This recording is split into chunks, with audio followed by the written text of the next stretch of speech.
True TV. This is Douglas Bickford reporting live from Spokane, Washington.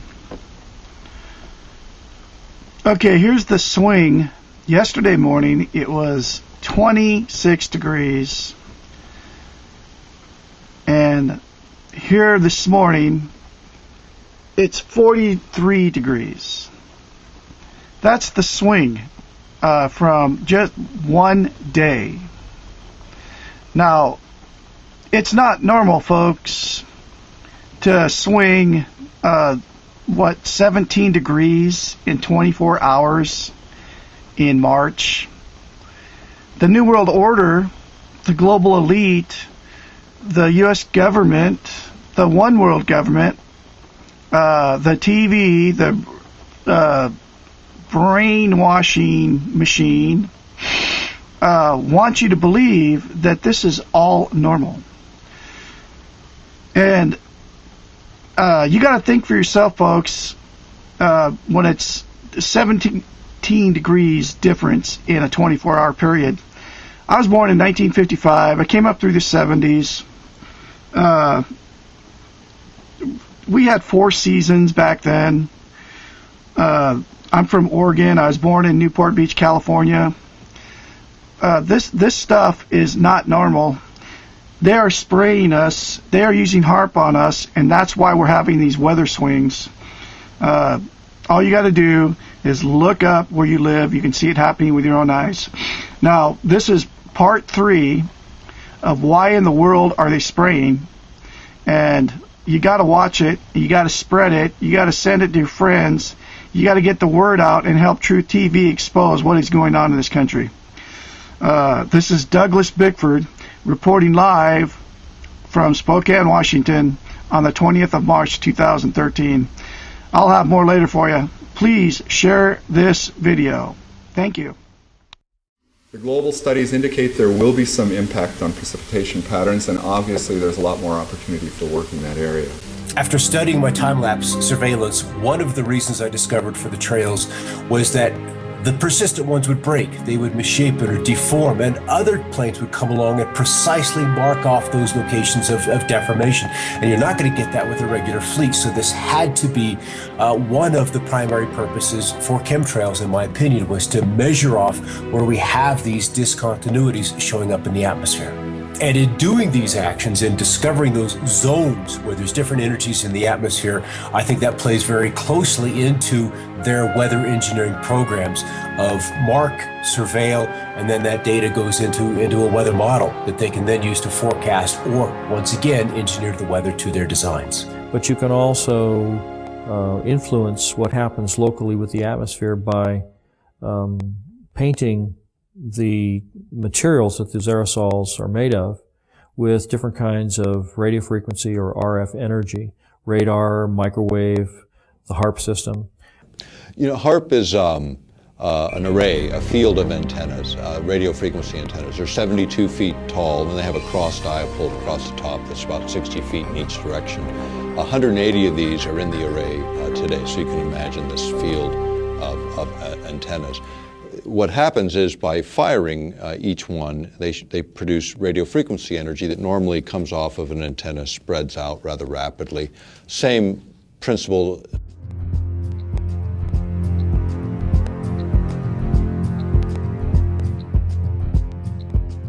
Principles in physics would be like a flashlight shining on a wall. You know, you start with a narrow beam, and by the time you hit the wall, you've got a wide beam. The idea with HAARP is to get it to focus or concentrate that radio frequency energy so it doesn't spread out, so you can hold it tighter together and then manipulate it in very specific ways. Weather control is a broad topic, so there's lots of ways to control and manipulate weather. HAARP is one of them, because you also have private sector companies getting into this business of weather modification. In the case of HAARP, do you need, people always ask me, do you need particulates dispersed in the atmosphere to make more effective? You actually don't. Would it make things more possible? Could you enhance certain effects? Probably so. Could you control energy distributions more efficiently? Probably so, because you're putting in conductors, or you're putting in reflectors, you're putting in particulate material. If you've ever experienced a hailstorm and you've picked up one of the hailstones and you slice it open with a razor blade, you'll see that it's layer upon layer upon layer of ice. Now, hail is usually formed where you have a low pressure system where there's a tremendous updraft of air. When the air gets warmed up by the sunlight ahead of the storm, the air rises, it takes the moisture that's in the air up to a higher altitude where it's much colder. The moisture begins to condense into water droplets, but the updraft is so powerful that the water is carried to extreme altitudes where it freezes. And it begins to fall, and as it falls, it starts to be caught up in the updraft again, so it's circulated up into the air again, and so each time it's lofted up into the atmosphere, more of the moisture that is condensing on the outside of this nuclei of ice begins to form another layer, and each time it's caught back in the updraft, it goes up again and it gets another layer of ice. And so if you have a system like HARP working in conjunction with aerosols, chemtrails that are spraying in the air, you can actually create updrafts that are so powerful that you can have these hailstone circulation patterns going over and over again, where you get hailstones the size of baseballs or even softballs.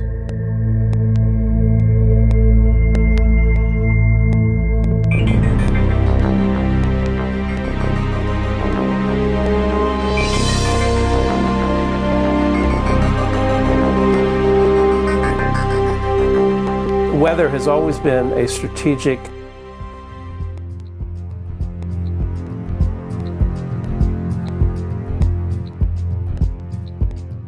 desire to control by the generals, whether it was Napoleon marching towards Moscow, or Hitler in his Russian campaign, or our own Pacific Fleet trying to understand typhoons and use them for our strategic advantage. War and weather are very closely connected. And they've been connected ever since about 1812 or so, maybe earlier than that. Hannibal had to face the snows in the Alps. And so there's a long history of weather and warfare interactions. Environmental manipulation is like the ultimate method of covert warfare, because you can literally shut down food production. You can create a situation where the people within a country revolt against their own government. And you're invited in to mop up the mess. The issue of owning the weather by 2025, it's just a military publication. We've quoted it as far back as, I think, 94, 95 even. But you go back to these earlier reports and you look at sort of what was the objective. And the objective is exactly that: control the battlefield environment. Environmental factors give you an absolute advantage. If you can weaken your adversary before you have to fire the first bullet, maybe you even win the war. Whether it's incredibly historic sandstorms when we're invading Iraq, or you want to drought out or flood out a dictator that you're not happy with, or obscure a beach when there's a landing, or if you just want to make money on the futures market. Owning the weather by 2025, using the weather as a force multiplier. And this kind of goes back to what I was saying before about if you can control where a weather system goes and how much or how severe the weather system is, then you can do other things like you may have heard more recently that many of the aircraft that we've been developing are what they call all-weather capable, which means that they can fly in any kind of weather. They can shoot and target the enemy under really nasty weather circumstances. And these are all things that you can use to your advantage if you happen to be controlling the weather also, because you can have a terrible storm front come in and make it difficult, if not impossible, for the enemy to operate on the ground or to fly their aircraft if they don't have aircraft that are as sophisticated as the ones that you have.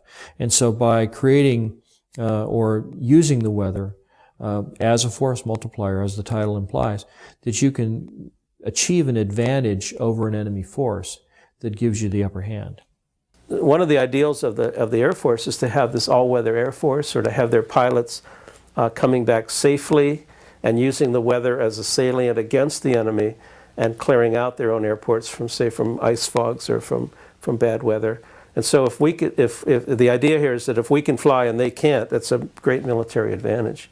There was also research studies on hurricanes that the scientists were truly curious about the behavior of hurricanes, but their military patrons were very interested in how to steer them or direct them in certain ways, almost as a guided weapon. This jet stream that's moving across, and it shoots 50 miles north and then 75 miles east and then drops back south again and then kind of goes on its way. And they attributed that little dog leg in the jet stream in Alaska to swinging storm systems out of central Texas into central Florida, where they deposited a couple of tornadoes in the middle of Orlando that were like really rare to see in that part of the country. And so people remember that event and they remember that situation. But it'd be a good example of a very small change in Alaska in terms of a jet stream and what kind of a lower 48 effect that would have. And that's again where weather modification, small input in one place can have tremendous change and unexpected outcome in another. You can create weather systems that are so severe they culminate in battlefield denial, where the enemy is not able to use the roads or the bridges or get through the environment because the weather is so severe.